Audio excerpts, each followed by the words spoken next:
मोदी सरकार एनसीईआरटी की पाठ्य पुस्तकों में एक बड़ा बदलाव करने जा रही है। सरकार ने एनसीईआरटी की किताबों में भागवत गीता को शामिल करने का फैसला किया है।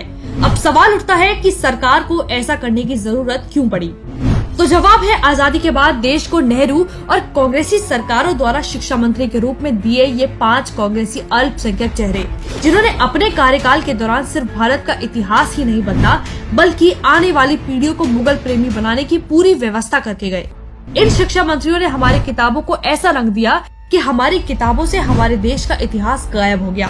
हमारी किताबें मुगलिया राजाओं की वीरता और महानता की कहानियों से भर दी गई। वहीं दूसरी तरफ महाराणा प्रताप जैसे वीरों को हारा हुआ दिखाया गया। टीपू और औरंगजेब को हिंदू धर्म का समर्थक दिखा दिया। हमें पढ़ाया जाता रहा कि अकबर एक महान राजा था, जबकि हल्दी घाटी का सच हो या मंदिरों के ऊपर अतिक्रमण का सच आज सबके सामने है। इसलिए हमारी किताबों को भी पीएम मोदी के कार्यकाल में अपडेट किया गया है। इन शिक्षा मंत्रियों ने हमारी पीढ़ी को झूठा इतिहास पढ़ने पर मजबूर किया। लाखों हिंदुओं को मौत के घाट उतारने वाले मुगलिया सल्तनत के राजाओं को सेकुलर चेहरा देने के लिए हमें सालों तक झूठा इतिहास पढ़ाया गया।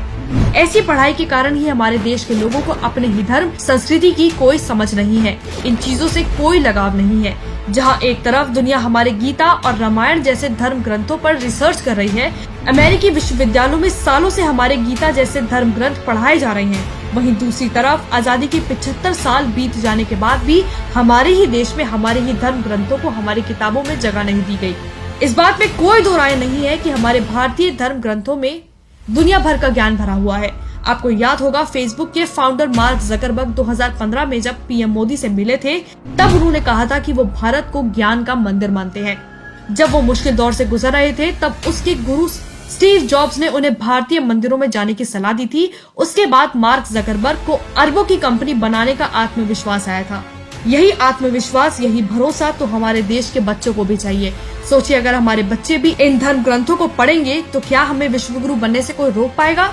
वो तो हमारा सौभाग्य है कि मोदी जी हमारे धर्म ग्रंथों के महत्व को समझते हैं। इसलिए पहले ही गुजरात जैसे बीजेपी शासित राज्यों में हमारे धर्म ग्रंथों को पाठ्य पुस्तकों में शामिल कर लिया था, लेकिन अब मोदी सरकार इसे राष्ट्रीय स्तर तक पहुंचाने की तैयारी में जुट गई है। 7वीं और 8वीं की किताबों में अब छात्रों को धर्म ग्रंथों के बारे में पढ़ाया जाएगा।